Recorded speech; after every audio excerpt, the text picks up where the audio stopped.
So hello everyone, welcome back to the today Hindu analysis. तो आज की इस वीडियो में हम कोशिश करेंगे सारे इंपॉर्टेंट टॉपिक्स और एडिटोरियल को कवर करने की।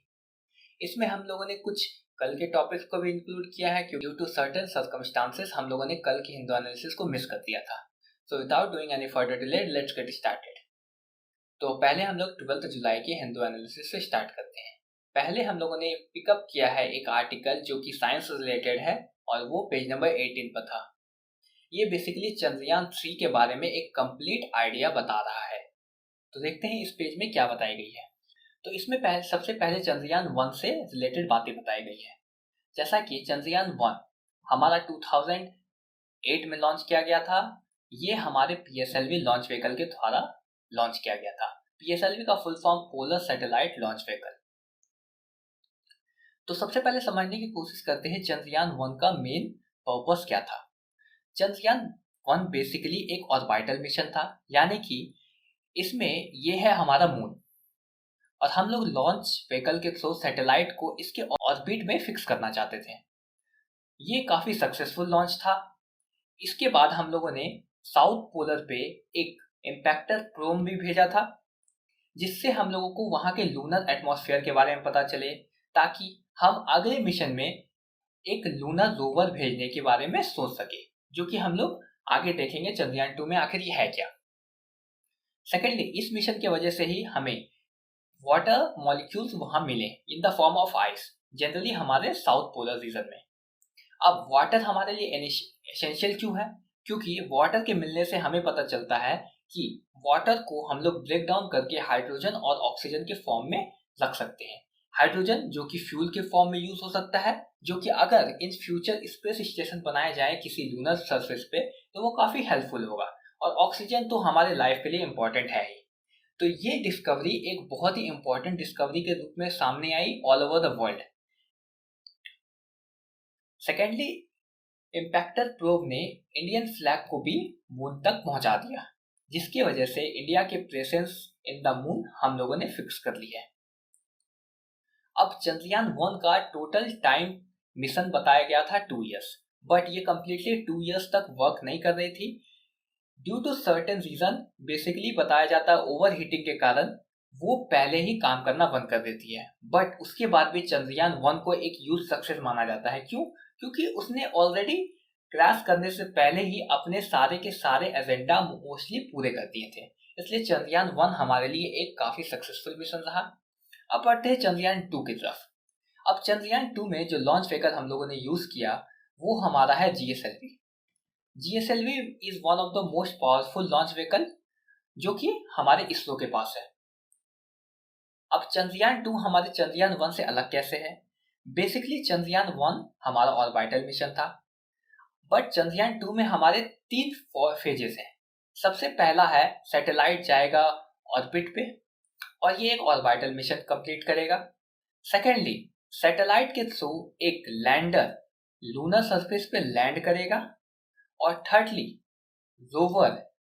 बेसिकली अगर मैं इसकी पिक्चर दिखाऊं तो कुछ इस तरह है। ये है हमारा लैंडर जो कि सैटेलाइट से निकलकर लूनर सरफेस पे लैंड करेगा और रोवर हमारा इस लैंडर से निकलकर यहाँ के मिनरल्स या अलग अलग डिपोजिशन को स्टडी करेगा। तो ये थे हमारी चंद्रयान 2 की मिशन। बट बेसिकली हुआ क्या, हमारा ऑर्बिटल मिशन काफी सक्सेसफुल रहा, बट जब हमारे लैंडर की लैंडिंग की बारी आई ऑन द मून सरफेस तो ये अच्छी तरह से लैंड नहीं कर पाया। बेसिकली ये एक सॉफ्ट लैंडिंग होना था, बट ये क्रैश लैंड कर जाता है ऑन द मून सरफेस, जिसकी वजह से रोवर भी बाहर नहीं आ पाता और ये मिशन को एक फेलियर की तरह ट्रीट किया जाता है। अब चंद्रयान 3 मिशन बस चंद्रयान 2 का एक्सटेंशन है।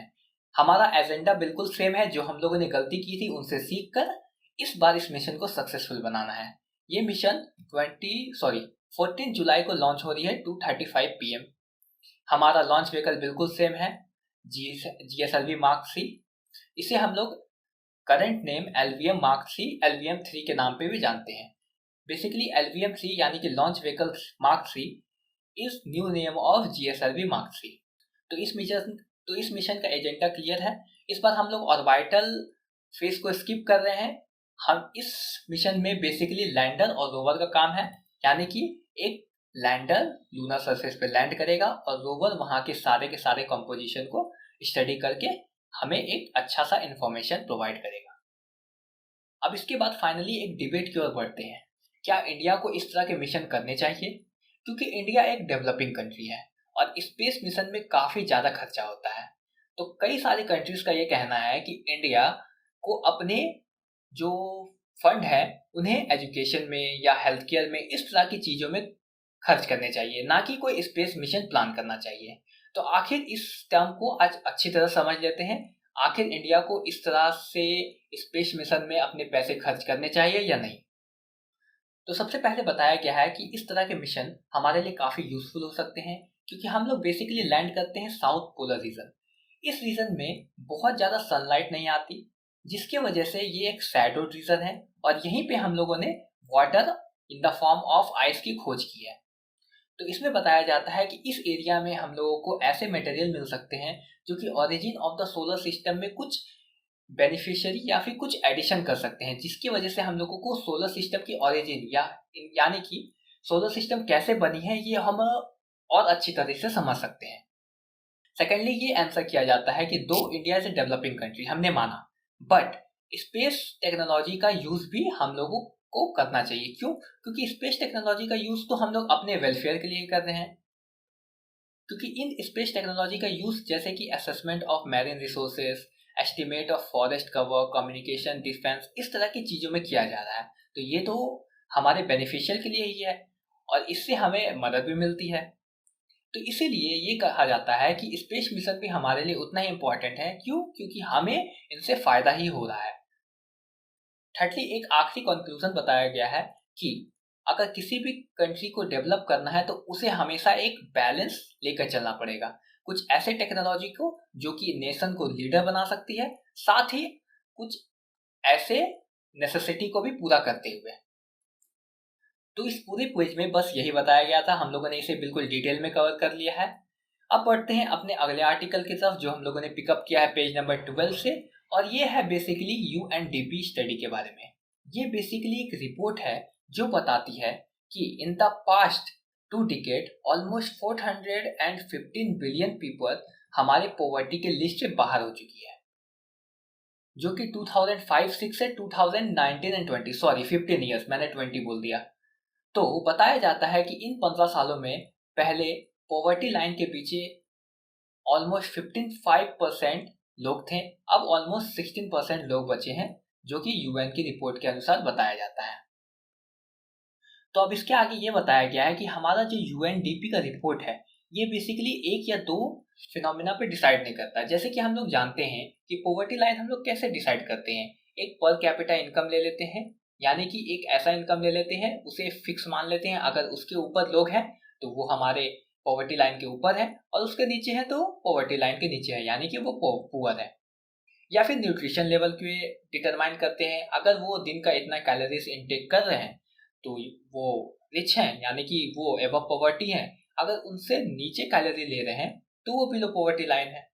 तो इस तरह के इंडिकेटर पूरा ओवरव्यू नहीं देते, बट यूएनडीपी की रिपोर्ट एक नहीं कई सारे फैक्टर्स को डिटरमाइन करती है। अगर हम समझें, फॉर एग्जांपल, वो न्यूट्रिशन इंडिकेटर को भी देखती है, mortality fail, multi dimensional poor, यानी कि ये सारे के सारे डोमेन को देखती है, उसके बाद एनालिसिस करती है और उसके बाद रिपोर्ट प्रोवाइड करती है। तो इसे हम लोग ट्रस्ट भी कर सकते हैं। तो इसके अनुसार इंडिया की 415 मिलियन इंडियन अब पॉवर्टी से उभर चुके हैं।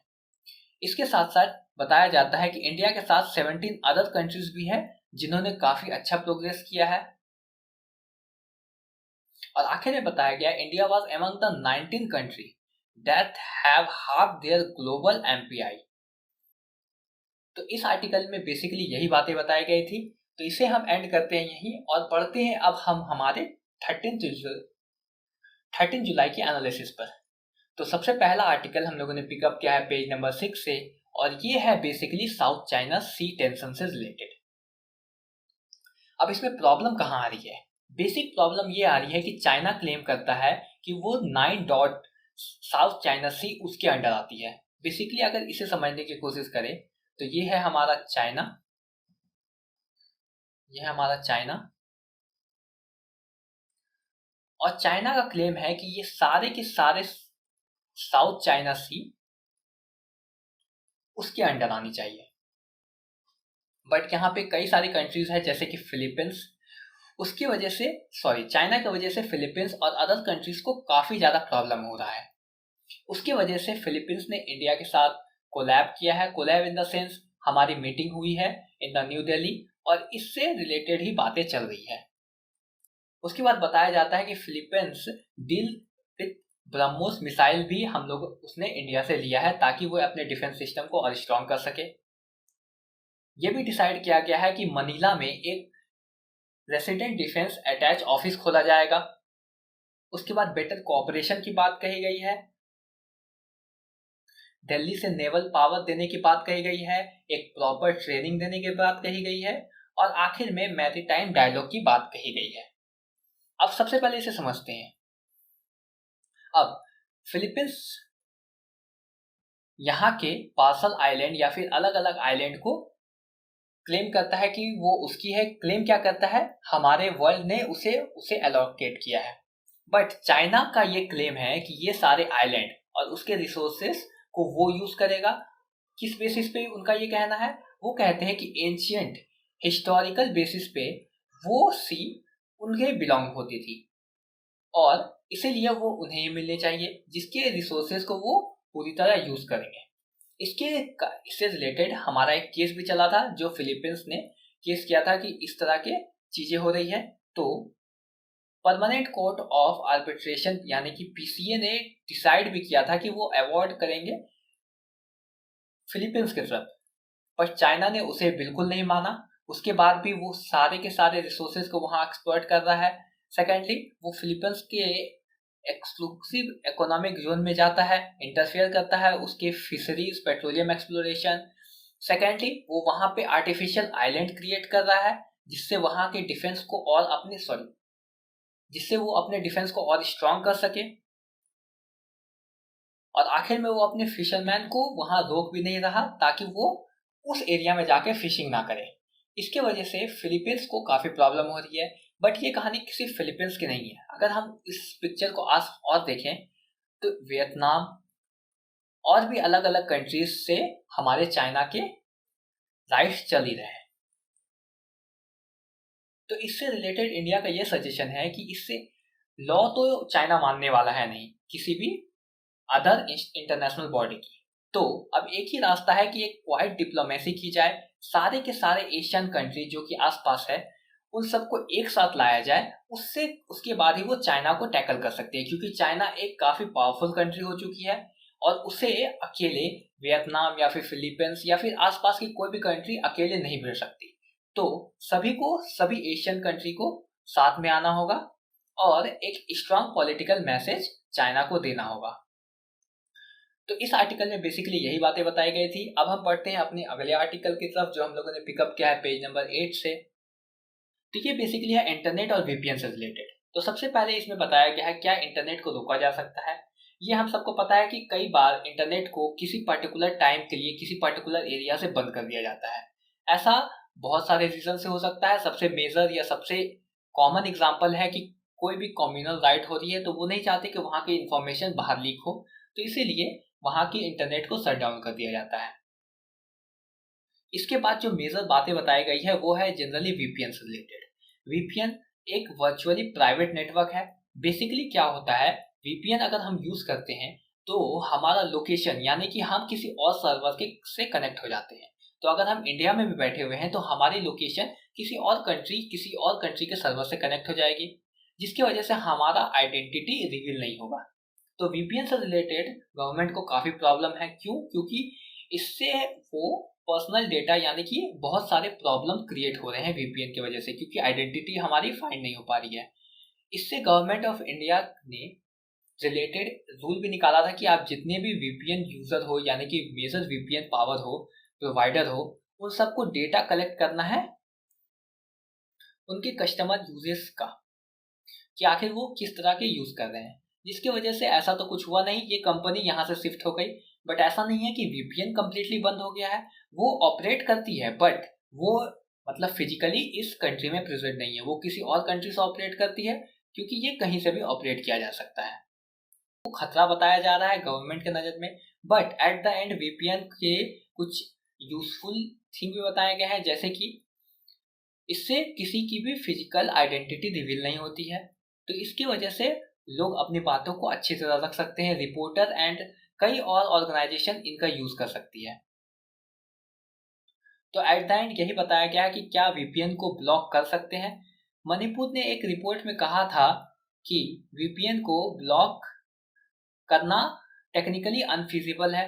सेकेंडली ये भी एक डिबेट आया है कि इसे नहीं करना चाहिए, क्योंकि जैसे कि हम लोगों ने बात किया, इसकी वजह से जर्नलिस्ट, विसल ब्लोअर और एक्टिविस्ट अपनी बातें अपनी अच्छी तरह रख पाते हैं बिना अपने आइडेंटिटी को रिवील किए, जिसकी वजह से वो काफ़ी सही रहता है। तो इस आर्टिकल में बेसिकली यही बातें की गई थी। तो अब हम पढ़ते हैं अपने अगले आर्टिकल की तरफ, जो अगेन हम लोगों ने पिकअप किया है पेज नंबर 8 से, और ये है बेसिकली नेशनल रिसर्च फाउंडेशन से रिलेटेड, यानी कि एनआरएफ। एनआरएफ बेसिकली बहुत सारी डेवलप्ड कंट्री में फंक्शन करती है। अब सबसे पहले एनआरएफ को समझते हैं। एनआरएफ बेसिकली एक रिसर्च फाउंडेशन है जो कि पब्लिक और प्राइवेट पार्टनरशिप के साथ चलती है। जैसा कि इसमें बताया भी गया है कि एनआरएफ को इस बार ऑलमोस्ट 50,000 करोड़ का फंडिंग दिया गया है, जिसमें से 28% यानी कि 14,000 करोड़ गवर्नमेंट के साइड से आएगा और 72% यानी कि 36,000 करोड़ किसी प्राइवेट सेक्टर के द्वारा दिया जाएगा। अब हमें पता है रिसर्च का किसी भी कंट्री में कितना इंपॉर्टेंट रोल है। तो अगर किसी रिसर्च के लिए कोई इंसेंटिव हो या फिर किसी तरह के ट्रीट दिए जाए, तो रिसर्च किसी भी कंट्री की काफी बूम करते हैं। इसीलिए इंडिया ने एक एनआरएफ के नाम से एजेंसी फॉर्म की है, जो कि कोऑर्डिनेट करेंगे research of various government body, industry and thus bringing industry into the main stream of research, यानी कि वो सभी को एक मेन स्ट्रीम में लाने की कोशिश करेंगे। फॉर एग्जाम्पल, कोई कॉलेज स्टूडेंट है, उन्हें रिसर्च करने के लिए उत्साहित किया जाएगा, उन्हें ग्रांट दिए जाएंगे, उन्हें मोटिवेट किया जाएगा, उन्हें समझाया जाएगा कि इंडस्ट्री में क्या रिक्वायरमेंट है, कैसे काम करती है, और उन्हें इंडस्ट्रियल का एक्सपीरियंस दिया जाएगा। कई इंडस्ट्रियलिस्ट को भी वहां बुलाया जाएगा ताकि वो लोग सामने से आपस में बात कर सके और एक रिसर्च अच्छे लेवल पे किया जा सके। बट यहाँ पर अभी भी एक मेजर कंसर्न बताया जाता है कि ये अभी भी ऑलमोस्ट सिर्फ 2% है हमारे GERD का, जो कि काफी कम है as compare to other developed country.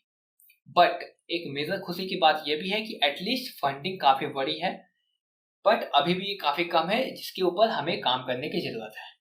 तो एनआरएफ में बेसिकली यही बातें बताई गई है। अब हम तो इसकी डिटेल हम ऑलरेडी देख चुके हैं। 50,000 करोड़ है, जिसमें से आधे इधर और आधे इधर से आएंगे। ये अभी भी 2% है, जो कि काफी कम है, but as compare to US and China, but at least ये स्टार्ट हो चुकी है। पहले से फंडिंग काफी बड़ी है, जो कि एक पॉजिटिव न्यूज है।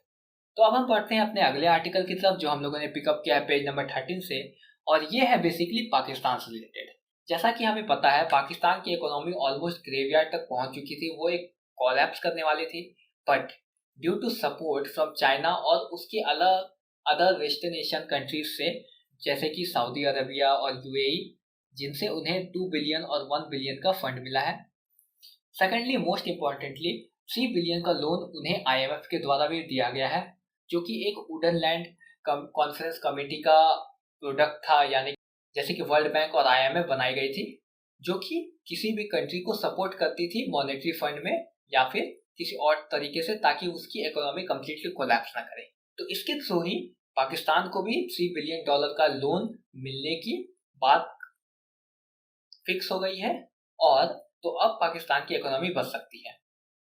अब IMF हमारे लिए एक नया टर्म नहीं है। हमें पता है श्रीलंका भी रिसेंटली IMF से लोन ले चुका है, क्योंकि उनकी इकोनॉमी भी काफी खराब हो चुकी थी। अब हमें यह भी पता है IMF डायरेक्ट लोन नहीं देती। सबसे पहले वो कुछ कंडीशन रखती है, जैसे कि आपको अपनी इकोनॉमी खोलनी पड़ेगी, अपने मनी को डिवैल्यू करना पड़ेगा, इस तरह की चीजें। उसके बाद ही मतलब किसी कंडीशन पे ही लोन मिलते हैं। जैसे इंडिया ने भी इसे फेस कर लिया है 1991 में। हम लोगों ने देखा था कि हमें जब फंड की जरूरत पड़ी, हम लोगों ने IMF से मदद मांगी थी, और उसके बदले हम लोगों को LPG यानी कि लिबरलाइजेशन, प्राइवेटाइजेशन, ग्लोबलाइजेशन जैसे रिफॉर्म करने पड़े थे हमारे इकोनॉमी में। उसी तरह की बातें कही गई है। और अंत में यह भी बताया गया है कि वो अपने स्टैंड बाय अरेंजमेंट से, यानी कि स्टैंड बाय अरेंजमेंट एक बकेट मान सकते हैं जो कि उनका एक फंड है, मॉनेटरी फंड है, सेविंग है, जिनसे वो 3 बिलियन का लोन देने वाले हैं पाकिस्तान को। तो इस तरह आज की इस वीडियो को हम लोग एंड करते हैं। हम लोगों ने ऑलमोस्ट सारे आर्टिकल्स और एडिटोरियल कवर कर लिया है इन दोनों दिनों के। तो I hope you like this video. If you like our initiative, please hit the subscribe button and share your feedback in the comment section. तो अब हम मिलते हैं कल के वीडियो में, तब तक के लिए bye bye and keep learning.